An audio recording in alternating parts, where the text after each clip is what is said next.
দেশের 23তম রাষ্ট্রপতি হিসেবে শপথ নিলেন মির্জা ফখরুল ইসলাম আলমগীর। একজন কাঙ্ক্ষিত রাষ্ট্রপতি খুঁজে পেয়েছে বাংলাদেশ, অভিমত বিশিষ্টজনদের। দায়িত্ব নিয়েই 5 মন্ত্রী প্রতিমন্ত্রীকে শপথ পড়ালেন রাষ্ট্রপতি মির্জা ফখরুল। মঈন খান এলজিআরডি, পার্থ তথ্য বিমান মন্ত্রণালয়ের পূর্ণ দায়িত্বে নীলাদ, খাদ্য মন্ত্রণালয়ের রিতা। প্রধানমন্ত্রীর ভারত সফর হতে হবে সমমর্যাদার ভিত্তিতে, মন্তব্য জামাত আমিরের। আর কোনো দেশের আধিপত্যবাদ মেনে নেবে না বাংলাদেশের মানুষ। আওয়ামী লীগের ভ্রান্ত নীতি আর অনিয়মে চলমান গ্যাস সংকট সিন্ডিকেটের দৌরত্বে দুর্বল করা হয়েছে বাপেক্সকে। গ্যাস অনুসন্ধান না করে দেশকে করা হয়েছে আমদানি নির্ভর।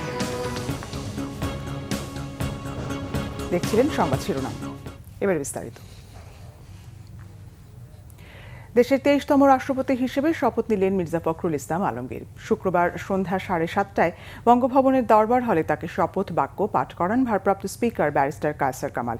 অনুষ্ঠানে প্রধানমন্ত্রী তারেক রহমান ও তার স্ত্রী ডক্টর জোবায়দা রহমান, সাবেক অন্তর্বর্তী সরকারের প্রধান উপদেষ্টা অধ্যাপক ডক্টর মোহাম্মদ ইউনুস, বিরোধী দলীয় নেতা ডক্টর শফিকুর রহমান সহ মন্ত্রিসভার সদস্য, সংসদ সদস্য, কূটনীতিক, রাজনৈতিক নেতা ও বিভিন্ন শ্রেণী পেশার বিশিষ্ট ব্যক্তিরা উপস্থিত ছিলেন। জাহাঙ্গীর আকন্দের রিপোর্ট। রাজনৈতিক জীবনে নানা চড়াই উতরাই পেরিয়ে দেশের সর্বোচ্চ সাংবিধানিক পদ রাষ্ট্রপতি পদে আসীন হলেন মির্জা ফখরুল ইসলাম আলমগীর। শুক্রবার সন্ধ্যায় মির্জা ফখরুল ইসলাম আলমগীর রাষ্ট্রপতি হিসেবে শপথ নেয়ার জন্য বঙ্গভবনের দরবার হলে উপস্থিত হলে করতালির মাধ্যমে আগত অতিথিরা নবনির্বাচিত রাষ্ট্রপতিকে অভিবাদন জানান।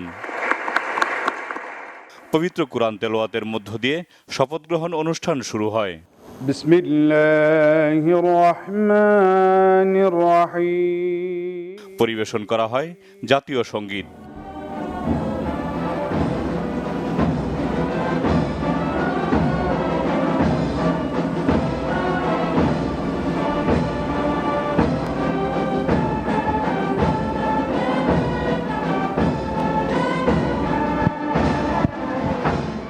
এরপর স্পিকারের দায়িত্বে থাকা ব্যারিস্টার কায়সার কামাল নবনির্বাচিত রাষ্ট্রপতি মির্জা ফখরুল ইসলাম আলমগীরকে শপথ বাক্য পাঠ করান। আমি মির্জা ফখরুল ইসলাম আলমগীর সশ্রদ্ধ চিত্তে শপথ বা দৃঢ়ভাবে ঘোষণা করিতেছি যে আমি আইন অনুযায়ী বাংলাদেশের রাষ্ট্রপতি পদের কর্তব্য বিশ্বস্ততার সহিত পালন করিব। এ সময় মির্জা ফখরুল ইসলাম আলমগীর রাষ্ট্রপতি হিসেবে নিজ কর্তব্য বিশ্বস্ততার সাথে পালন করার অঙ্গীকার করেন। সংবিধানকে সুরক্ষিত করার অঙ্গীকার ব্যক্ত করেন রাষ্ট্রপতি মির্জা ফখরুল ইসলাম আলমগীর। শপথ নেন জনগণের প্রতি ন্যায়পরায়ণ থাকার। আমি সংবিধানের রক্ষণ সমর্থন ও নিরাপত্তা বিধান করিব এবং আমি ভীতি বা অনুগ্রহ অনুরাগ বা বিরাগের বশবর্তী না হইয়া সকলের প্রতি আইন অনুযায়ী যথাবিহিত আচরণ করিব। এরপর নতুন রাষ্ট্রপতি শপথের মূল নথিতে স্বাক্ষর করেন। এ সময় রাষ্ট্রপতি মির্জা ফখরুল ইসলাম আলমগীরকে ফুল দিয়ে শুভেচ্ছা জানান সদ্যবিদায়ী রাষ্ট্রপতি মেজর অবসরপ্রাপ্ত হাফিজউদ্দিন আহমদ। শপথ শেষে সবার সাথে শুভেচ্ছা বিনিময় করেন রাষ্ট্রপতি মির্জা ফখরুল ইসলাম আলমগীর। শিক্ষক থেকে রাজনীতিবিদ থেকে দেশের সর্বোচ্চ সাংবিধানিক পদ রাষ্ট্রপতি পদে আসীন হলেন মির্জা ফখরুল ইসলাম আলমগীর। রাষ্ট্রপতি পদেও মির্জা ফখরুল ইসলাম আলমগীর সফল হবেন এমনটাই প্রত্যাশা সাধারণ মানুষের। জাহাঙ্গীর আকন্দ, বাংলা ভিশন, বঙ্গভবন, ঢাকা। এদিকে নতুন রাষ্ট্রপতিকে অভিনন্দন জানিয়ে বিরোধী দলীয় নেতা ডক্টর শফিকুর রহমান বলেছেন, কঠিন সময়ের এমন এক রাজনৈতিক সহযোদ্ধা মূল্যায়িত হয়েছেন দেখে আনন্দিত। আর অর্থমন্ত্রী আমির খসরু মাহমুদ চৌধুরী বলেছেন, একজন সৎ যোগ্য নেতা রাষ্ট্রপতি হওয়ায় দেশের মানুষ আজ আনন্দিত। অন্যদিকে নাগরিক ঐক্যের সভাপতি মাহমুদুর রহমান মান্না মনে করেন, রাষ্ট্রপতি হিসেবে কেমন ভূমিকা পালন করবেন মির্জা ফখরুল তা নির্ভর করবে সংবিধান সংশোধনের উপর। এদিকে রাষ্ট্রপতির এই শপথের দিনেই শপথ নেন নতুন 4 মন্ত্রী এবং 2 প্রতিমন্ত্রীও। মহিবুল্লাহ মুহিবের রিপোর্টে বিস্তারিত। বঙ্গভবনে রাষ্ট্রপতির শপথের পর অনুষ্ঠিত হয় নতুন 4 মন্ত্রী ও 2 প্রতিমন্ত্রীর শপথ। মন্ত্রী হিসেবে নিয়োগ পাওয়া 4 মন্ত্রী ডক্টর আব্দুল মঈন খান, এম রাশিদুজ্জামান মিল্লাত, আন্দালিব রহমান পার্থ এবং সাচিং প্রুকে শপথ পড়ান রাষ্ট্রপতি মির্জা ফখরুল ইসলাম আলমগীর। প্রতিমন্ত্রী হিসেবে শপথ নেন হুমায়ুন কবির ও শামীম কায়সার। দীর্ঘ ৩৫ বছর পর সংসদ সদস্যদের প্রত্যক্ষ ভোটে নির্বাচিত রাষ্ট্রপতির শপথ অনুষ্ঠান ঘিরে সরকারি দলের পাশাপাশি বিরোধী রাজনৈতিক দলেরও আগ্রহের কমতি ছিল না। আমি মির্জা ফখরুল ইসলাম আলমগীর সশ্রদ্ধ চিত্তে শপথ বা বঙ্গভবনের এই শপথ অনুষ্ঠানে সকল মতের মানুষের উপস্থিতি প্রমাণ করে প্রতীক্ষিত গণতান্ত্রিক চর্চার মধ্য দিয়ে একজন কাঙ্ক্ষিত রাষ্ট্রপতি খুঁজে পেয়েছে বাংলাদেশ।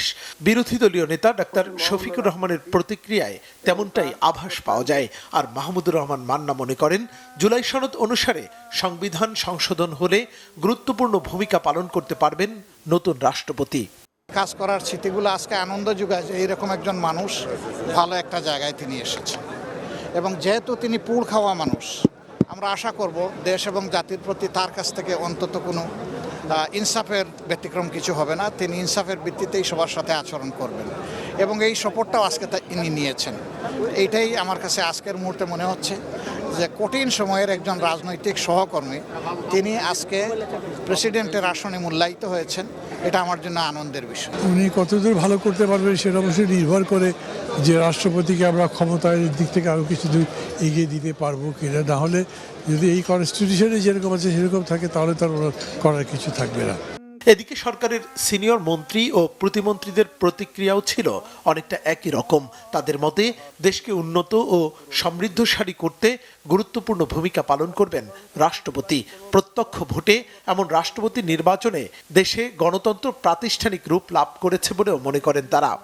সমস্ত ধরনের সংকীর্ণতার ঊর্ধ্বে উঠে তিনি যথার্থভাবে দেশের অভিভাবক হিসাবে, গার্জেন হিসাবে তিনি কাজ করবেন, এবং যখন দেশের সর্বোচ্চ অভিভাবক নিরপেক্ষভাবে কাজ করবেন তখন দেখবেন, তখন দেখবেন যে সমাজের মধ্যে ন্যায় বিচার প্রতিষ্ঠিত হবে, আইনের শাসন নিশ্চিত হবে। আজকে গণতন্ত্র প্রাতিষ্ঠানিক রূপ পেয়েছে এবং গণতন্ত্র আজকে আরেক ধাপ এগিয়ে গিয়েছে, এবং এই গণতন্ত্রকে প্রাতিষ্ঠানিক রূপ দেওয়া আমাদের সকলের দায়িত্ব। সরকারি দল, বিরোধী দল এবং বাংলাদেশের জনগণকে নিয়ে এই গণতন্ত্রকে আমাদের রক্ষা করতে হবে, এবং বাংলাদেশের স্বাধীনতা সার্বভৌমত্ব রক্ষা করার মধ্য দিয়ে বাংলাদেশকে বিশ্ব দরবারে মাথা উঁচু করে দাঁড়ানোর জন্য আমাদের সর্বদা কাজ করতে হবে। প্রেসিডেন্ট সাহেব যিনি হয়েছেন সকলের স্নেহধন্য, সৎ, যোগ্য মানুষ, ত্যাগী মানুষ, এটা তার বলার অপেক্ষা রাখে না। ওনার ব্যাপারে আমার মনে হয় সমস্ত জাতীয় ঐক্যবদ্ধ, ওনার প্রেসিডেন্টশিপ সবাই স্বাগত জানাবে। সবচেয়ে ভালো কথা হচ্ছে অনেক দিন পরে একটি নির্বাচিত সরকার সংসদে নির্বাচন করে একজন প্রেসিডেন্ট আজকে নির্বাচিত করেছেন। মরহুমা দেশনেত্রী বেগম খালেদা জিয়া গ্রেফতার হয়ে যাওয়ার পর আমরা যারা রাজপথে ছিলাম আমরা অনেকটাই হতাশায় নিমজ্জিত হয়েছিলাম। তখন যে কয়েকজন ব্যক্তি, যেমন আজকে আমাদের মির্জা ফখরুল ইসলাম আলমগীর মহামান্য রাষ্ট্রপতি, জনাব রুহুল কবির রিজভী আহমেদ, ওনারা আমাদেরকে যেভাবে দিক নির্দেশনা দিয়েছেন সেটা আসলে অভূতপূর্ব একটা শক্তি আমাদের মধ্যে সঞ্চার করেছিল, এবং আমরা এই লড়াইটা চালিয়ে যাওয়ার জন্য প্রতিনিয়ত অনুপ্রেরণা পেয়েছি, পরামর্শ পেয়েছি, সহযোগিতা পেয়েছি। তা আমি মনে করি ওনার থেকে বেশি ডিজার্ভিং খুব বেশি খুঁজলে আমরা পাবো না।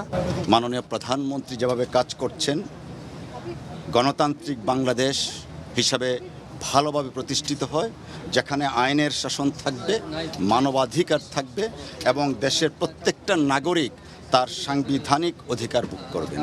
আজকে মহামান্য রাষ্ট্রপতিকে অভিনন্দন জানাতে চাই, সেই সাথে আমি আমার সাংবিধানিক দায়িত্ব পালন করতে পেরেছি মহান আল্লাহ রাব্বুল আলামিনের কাছে শুকরিয়া জ্ঞাপন করছি। মুহিবুল্লাহ মুহিব, বাংলা ভিশন, ঢাকা। শপথ নেওয়া নতুন 4 মন্ত্রী 2 প্রতিমন্ত্রীদের দপ্তর বন্টন করে প্রজ্ঞাপন জারি করেছে মন্ত্রিপরিষদ বিভাগ। শুক্রবার রাতে মন্ত্রিপরিষদ বিভাগ থেকে এই প্রজ্ঞাপন জারি করা হয়। স্থানীয় সরকার, পল্লী উন্নয়ন ও সমবায় মন্ত্রীর দায়িত্ব পেয়েছেন ডক্টর আব্দুল মঈন খান। এর আগে মির্জা ফখরুল ইসলাম রাষ্ট্রপতি হওয়ায় স্থানীয় সরকার মন্ত্রীর পদটি শূন্য হয়। বেসামরিক বিমান পরিবহন ও পর্যটন প্রতিমন্ত্রী রশিদুজ্জামান মিল্লাত পদোন্নতি পেয়ে এই মন্ত্রণালয়ের মন্ত্রী হয়েছেন। আর বেসামরিক বিমান পরিবহন ও পর্যটন মন্ত্রী আফরোজা খানমকে খাদ্য মন্ত্রণালয়ের মন্ত্রী করা হয়েছে। বান্দরবান থেকে নির্বাচিত সংসদ সদস্য সাচিং প্রুজেরিকে পার্বত্য চট্টগ্রাম বিষয়ক মন্ত্রণালয়ের মন্ত্রী করা হয়েছে এবং তথ্য ও সম্প্রচার মন্ত্রীর দায়িত্ব পেয়েছেন বাংলাদেশ জাতীয় পার্টির চেয়ারম্যান আন্দালিব রহমান পার্থ। আর মোহাম্মদ শামীম কায়সার ধর্ম মন্ত্রণালয়ের প্রতিমন্ত্রী এবং হুমায়ুন কবির পররাষ্ট্র প্রতিমন্ত্রীর দায়িত্ব পেয়েছেন। বাংলাদেশের নবনির্বাচিত রাষ্ট্রপতি মির্জা ফখরুল ইসলাম আলমগীরকে অভিনন্দন জানিয়েছেন ভারতের রাষ্ট্রপতি দ্রৌপদী মুর্মু। বাংলাদেশের রাষ্ট্রপতির সঙ্গে কাজ করার আগ্রহ জানিয়েছেন তিনি। শুক্রবার বঙ্গভবনে নবনির্বাচিত রাষ্ট্রপতির শপথ গ্রহণ অনুষ্ঠানের পর ভারতের রাষ্ট্রপতি দ্রৌপদী মুর্মু এক বিবৃতিতে জানান, ফখরুল ইসলাম আলমগীরের দীর্ঘ রাজনৈতিক অভিজ্ঞতা বাংলাদেশের জনগণের সেবায় সফলতা বয়ে আনবে। দুই দেশের অভিন্ন ইতিহাস, ঘনিষ্ঠ সাংস্কৃতিক বন্ধন এবং বন্ধুত্বের উষ্ণ সম্পর্ককে সামনে এনে দ্রৌপদী মুর্মু লেখেন, ভারত ও বাংলাদেশের মধ্যে এক অনন্য সম্পর্ক বিদ্যমান। দুই প্রতিবেশী দেশের মধ্যে অংশীদারিত্বকে আরও শক্তিশালী করতে রাষ্ট্রপতি ফখরুল ইসলাম আলমগীরের সঙ্গে কাজ করতে উন্মুখ হয়ে থাকার বিষয়টিও বিবৃতিতে তুলে ধরেন ভারতের রাষ্ট্রপতি। এদিকে নিয়মিত সাপ্তাহিক ব্রিফিং করেছেন ভারতের পররাষ্ট্র মন্ত্রণালয়ের মুখপাত্র রণধীর জয়সওয়াল। প্রধানমন্ত্রী তারেক রহমানের সম্ভাব্য ভারত সফর এবং ব্রিক্স সম্মেলনে অংশগ্রহণ নিয়ে এক প্রশ্নের জবাবে জয়সওয়াল বলেন, এই মুহূর্তে এই বিষয়ে তার কাছে কোনো তথ্য নেই। নতুন কোনো তথ্য পাওয়া গেলে তা তিনি গণমাধ্যমকে জানাবেন। প্রধানমন্ত্রী ভারত সফরে যেতেই পারেন, তবে সেটা হতে হবে সমতার, সমমর্যাদার আর বন্ধুত্বের। এখন এই দেশের মানুষ আর কারো আধিপত্যবাদ মেনে নেবে না, বলেছেন বাংলাদেশ জামাত ইসলামের আমির ও জাতীয় সংসদের বিরোধী দলীয় নেতা ডাক্তার শফিকুর রহমান। শুক্রবার রাজশাহীতে মহানগর জামাত ইসলামের সদস্য সম্মেলনে প্রধান অতিথির বক্তব্যে তিনি একথা বলেন। ডাক্তার শফিকুর রহমান বলেন, প্রধানমন্ত্রী তারেক রহমান একই সঙ্গে সরকার প্রধান ও দলীয় প্রধান। তিনি চাইলেই দেশে চলমান চাঁদাবাজি, দুর্নীতি, ঘুষ বাণিজ্যের টুটি চেপে ধরতে পারেন। তিনি চাইলেই এসব বন্ধ হবে। তিনি চাচ্ছেন কিনা এটি বড় বিষয়। আগামী স্থানীয় নির্বাচনে নেতাকর্মীদের জনমানুষের পাশে দাঁড়িয়ে তাদের ভোটাধিকার নিশ্চিত করতে কাজ করার নির্দেশ দেন আমির। এখন আপনি জেনেছেন আপনাদের মহানগরীর সম্মানিত সফর করতে অসুবিধা নেই।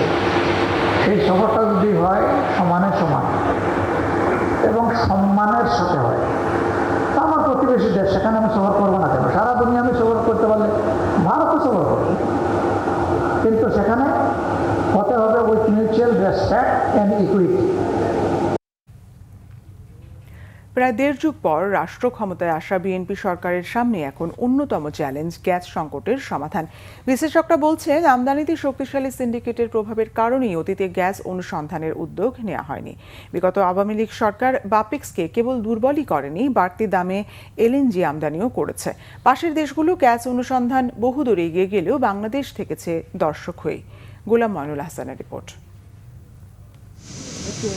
একসময় বলা হয়েছিল বাংলাদেশ ভাসছে গ্যাসের উপর। বাস্তবে এখন বাসাবাড়িতে ঠিক মতো গ্যাস নেই, সিএনজি স্টেশনগুলোতে হাহাকার, আর গ্যাসের চরম সংকটে শিল্প কারখানা। বিশ্লেষকরা বলছেন, অনুসন্ধানে বাপেক্সের সক্ষমতা না বাড়িয়ে 2018 সালে আওয়ামী লীগ সরকার যায় ব্যয়বহুল এলএনজি আমদানির দিকে, অথচ পাশের দেশগুলো সক্ষমতা অর্জন করে এখন বিদেশীয় তেল গ্যাস অনুসন্ধানে কাজ করছে। 2024 বা 25 পর্যন্ত যে সরকারগুলি ছিল, তারা নিজেদের গ্যাস আহরণ এবং উন্নয়ন না করে একটা সিন্ডিকেটের প্রভাবে গ্যাস আমদানির দিকে গেছে। সরকার 6 মাস ধরে এসছে, এই সরকার কিন্তু একটা সংকট নিয়ে এসছে। কারণ আপনার যদি দুটো এফএসআরও যখন চালু থাকে, তখনও কিন্তু আপনার যে চাহিদা, সেই চাহিদার তুলনায় আপনার সরবরাহ প্রায় 1000 million cubic feet per day কম থাকে। যখন সমুদ্র সীমা জয় করেছে, তার পরবর্তীতে আপনি দেখেন মায়ানমার কিংবা আমাদের প্রতিবেশী ভারত, তারা কিন্তু তাদের সমুদ্র সীমায় অলরেডি গ্যাস এবং তেল উত্তোলন শুরু করেছে। সে জায়গায় আমরা কোথায় আছি? আমরা দর্শকের ভূমিকায় আছি। আমাদের বাপেক্স যখন প্রতিষ্ঠা হয়েছে, সেই সমসাময়িক আপনি মালয়েশিয়ার পেট্রোনাস, আপনার ইন্ডিয়ার ওএনজিসি কিংবা পাকিস্তানের ওজিডিসিএল, যাদের যে প্রতিষ্ঠানগুলো আছে, তারা দেশের সক্ষমতা পূরণ করে দেশের বাইরেও তারা তাদের কার্যপরিধি বিস্তার করেছে। বিগত সরকার কেন গ্যাস অনুসন্ধানে হাত গুটিয়ে ব্যয়বহুল এলএনজি আমদানিতে ঝুঁকলো তা তদন্তের তাগিদ দেন তিনি। আপনি এলএনজির ওখানে কি হয়েছে এটা তো একটা ইনভেস্টিগেট করলে বোঝা যাবে। আসলে এটা তো আমি বলতে পারবো না এই জায়গা থেকে যে ধরেন আপনি আমার 3 টাকার যেই গ্যাস আমি পাচ্ছি সেটা আমাকে 55 টাকা দিয়ে কিনে আনতে হচ্ছে। আমরা এলএনজি নির্ভর হব কেন? আমাদের দেশীয় সম্পদের ঠিকমতো অনুসন্ধান না করে আমরা আমদানি নির্ভরতার দিকে চলে গেছি কেন? সেটাও ইনভেস্টিগেট হওয়া দরকার। আগে যেটা দরকার, বাংলাদেশের ল্যান্ড সার্ফেসে ছাতক ট্যাংরাটিলায় গ্যাস আছে, আপনি ভোলায় আবিষ্কৃত গ্যাস পড়ে রয়েছে, এইগুলি একেবারে যুদ্ধ প্রস্তুতি নিয়ে ভোলার গ্যাসটা গ্রিডে আনা উচিত। ট্যাংরাটিলা ছাতকে যেখানে ড্রিল করলেই গ্যাস পাবে, পার্বত্য চট্টগ্রাম এলাকায় যেখানে অনেকগুলি নন গ্যাস আছে, এখানে এক্সপ্লোরেশন করলে আমি মনে করি 2 থেকে 3 বছরের মধ্যে আমাদের ল্যান্ড সার্ফেসে 2 থেকে 3 TCF গ্যাস আসবে এবং এইসব জায়গায় যেহেতু পাইপলাইন করা আছে, পাইপলাইন দিয়ে ইভাকুয়েট করা যাবে। সমুদ্রের গ্যাস অনুসন্ধানের জন্য পিএসসি দরপত্র আহ্বান করেছে সরকার। এতে ভবিষ্যতে সমাধানের আশা দেখছেন বিশ্লেষকরা। আমাদের মাননীয় প্রধানমন্ত্রী ঘোষণা দিয়েছেন 100টি কূপ খনন করার জন্য নতুন করে। গোলাম মনিরুল হাসান, বাংলা ভিশন, ঢাকা। ইসলামী আন্দোলনের আমির মুফতি সৈয়দ মোহাম্মদ রেজাউল করিম বলেছেন, স্বাধীনতার 55 বছরেও দেশের ন্যায় বিচার ও মানবতা প্রতিষ্ঠিত হয়নি। শুক্রবার বিকেলে বাংলাদেশ চীন মৈত্রী সম্মেলন কেন্দ্রে ইসলামী আন্দোলনের নগর সম্মেলনে প্রধান অতিথির বক্তব্যে তিনি কথা বলেন। শরিয়া ভিত্তিক রাষ্ট্র কাঠামো প্রতিষ্ঠার লক্ষ্যে এই সম্মেলনে রেজাউল করিম বলেন, অতীতে যে দলগুলো দেশ পরিচালনা করেছে তারা দেশে জুলুম, সুদ, দুর্নীতি বন্ধ করতে পারেনি। এখনও দেশের টাকা বিদেশে পাচার করা হচ্ছে বলেও অভিযোগ করেন দলটির আমির। এদিকে চরমোনাই পীরের নেতৃত্বে ভবিষ্যতে আরও একটি বিপ্লবের জন্য এখন থেকে প্রস্তুতি নেওয়ার আহ্বান জানিয়েছেন অন্তর্বর্তীকালীন সরকারের সাবেক ধর্ম উপদেষ্টা আফম খালিদ হোসেন। প্রধানমন্ত্রী তারেক রহমান এবং বিএনপির ভারপ্রাপ্ত মহাসচিব অ্যাডভোকেট রুহুল কবির রিজভীর সুস্বাস্থ্য ও দীর্ঘায়ু কামনায় দোয়া করা হয়েছে। শুক্রবার বাদ আসর রাজধানীর মোহাম্মদপুরে আল মার্কাজুল ইসলাম অন্ধ মাদ্রাসায় এই মিলাদ ও দোয়া মাহফিলে প্রধানমন্ত্রীর সুস্বাস্থ্য এবং বিএনপির প্রতিষ্ঠাতা শহীদ রাষ্ট্রপতি জিয়াউর রহমান এবং বিএনপির চেয়ারপারসন ও সাবেক প্রধানমন্ত্রী বেগম খালেদা জিয়ার মাগফিরাত কামনায় দোয়া করা হয়। পাশাপাশি দলের ভারপ্রাপ্ত মহাসচিব রুহুল কবির রিজভীকে দেয়া দায়িত্ব সঠিকভাবে পালনে সৃষ্টিকর্তার কাছে দোয়া চাওয়া হয়। এছাড়া দেশ ও জাতির উত্তরোত্তর সমৃদ্ধি কামনায় মোনাজাত করা হয়। বিএনপির সহ অর্থনৈতিক সম্পাদক মাহমুদুর রহমান সুমন, যুবদল সহ সভাপতি ডাক্তার লোহানী, মোহাম্মদ তাজুল ইসলাম এবং ছাত্রদল সহ সভাপতি ডাক্তার তৌহিদুল রহমান আওয়াল দোয়া মাহফিলে উপস্থিত ছিলেন। 4 শতকেরও বেশি সময়ের ইতিহাস বুকে নিয়ে দাঁড়িয়ে আছে রাজধানী ঢাকা। সময়ের সঙ্গে বদলেছে নগরীর চেহারা, হারিয়েছে অনেক ঐতিহ্য। তবে নদীমাতৃক ঢাকার সেই পুরনো দিনের স্মৃতি যেন আবারও ফিরে এলো বুড়িগঙ্গার বুকে। প্রাণের ঢাকার 416 বছর পূর্তি উপলক্ষে অনুষ্ঠিত হলো ঐতিহ্যবাহী নৌকাবাইচ। লাখো মানুষের উচ্ছ্বাসে উৎসবের রঙে রাঙল বুড়িগঙ্গার 2 পাড়। জানাচ্ছেন মামুন আব্দুল্লাহ।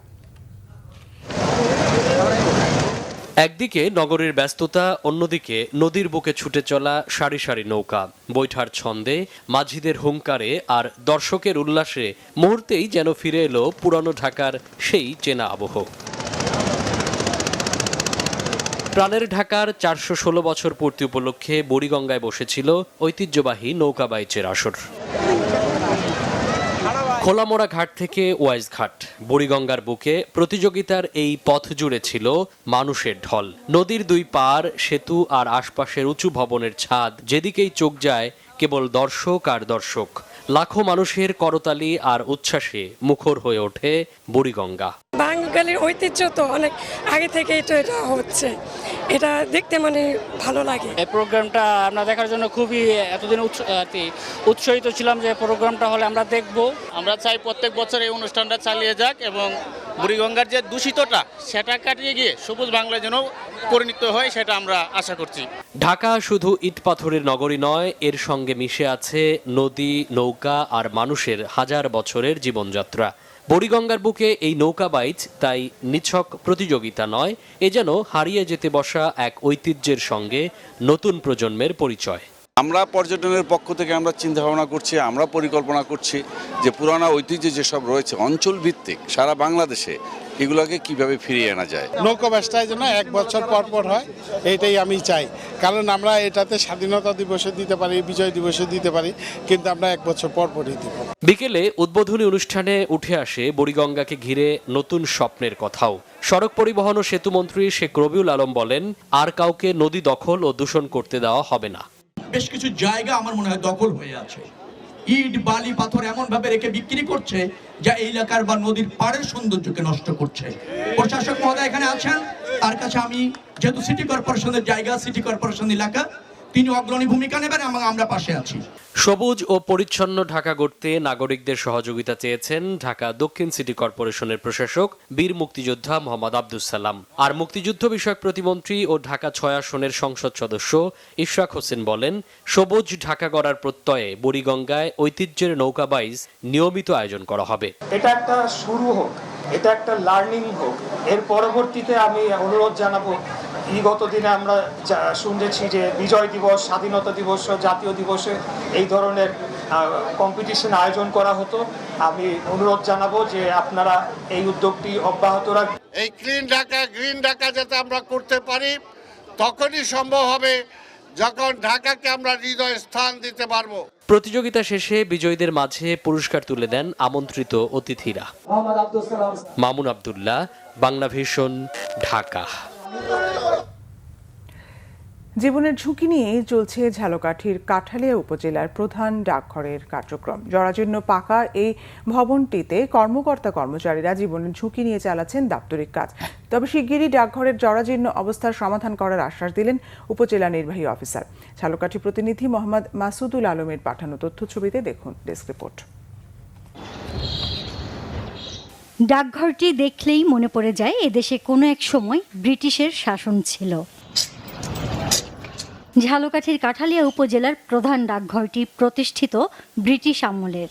তবে এ ডাকঘরের বর্তমান ভবনটি 1992 সালে নির্মাণ করা হয়। ঠিকাদারি প্রতিষ্ঠান নিম্নমানের মালামাল দিয়ে কাজ করায় কয়েক বছর যেতে না যেতেই ছাদ ও দেয়াল চুইয়ে পানি পড়তে শুরু করে। এর মধ্যে দু একবার দায়সারা মেরামতের কাজ করলেও তা কোনো কাজে আসেনি। এখন জরাজীর্ণ ভবনটি পানিতে ভিজেই দাপ্তরিক কাজ করতে হয় পোস্টমাস্টারকে। ডাকঘর ভবনটি পুরাতন ও জরাজীর্ণ হওয়ায় পিলার ও বিমের পলেস্তরা খসে পড়ে রড বের হয়ে গেছে। শুধু তাই নয়, খসে পড়ছে ছাদের পলেস্তরাও। দেয়ালের বাইরেও ভেতরের পলেস্তরা খসে ইট বের হয়ে গেছে। যে কোনো সময় ঘটতে পারে বড় ধরনের দুর্ঘটনা। এছাড়াও চেয়ার টেবিল ও আসবাবপত্র সহ মূল্যবান কাগজপত্র ভিজে নষ্ট হয়ে গেছে। বেশি বৃষ্টি হলে পলি দিয়ে ঢেকে রাখতে হয় গুরুত্বপূর্ণ কাগজপত্র। বাঙ্গেশ্বরী পরে না কি করে আমরা চিন্তা করি, আমরা ডরে আইতে পারি না।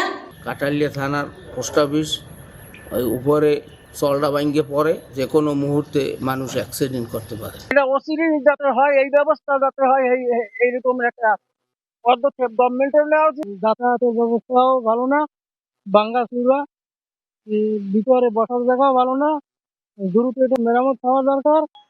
এদিকে এ বিষয়ে ঊর্ধ্বতন কর্তৃপক্ষকে জানানো হয়েছে বলে জানালেন উপজেলা নির্বাহী অফিসার। শিগগিরই সংস্কারের আশ্বাস তাদের। পোস্ট অফিসটা অনেক মানে জর্জরিত ভাঙাচুরা, ভয় ভয় লাগে। আমি বিচারে ছিলাম, কিন্তু বিচার থেকে বাইরে এসে বসে ওই কার্যক্রম চালাই, কিন্তু অনেক কষ্ট হইতেছে। কিন্তু ঊর্ধ্বতন কর্মকর্তাকে বলবো এই বিষয়টা একটু দেখার জন্য। ইতিমধ্যে উপজেলা পরিষদের সমন্বয় সভায় আমরা আলোচনা করেছি। আলোচনার সিদ্ধান্ত মতে এটি মেরামত করার জন্য অথবা নতুন একটি ভবন নির্মাণ করার জন্য সংশ্লিষ্ট দপ্তরে জেলা প্রশাসক স্যারের মাধ্যমে পত্র প্রেরণ করব এবং সংশ্লিষ্ট অধিদপ্তর এই বিষয়ে ভবনটি মেরামতের জন্য খুব দ্রুতই সিদ্ধান্ত গ্রহণ করে মেরামত করবেন বা পুনর্নির্মাণ করবেন বলে আমরা আশা করছি।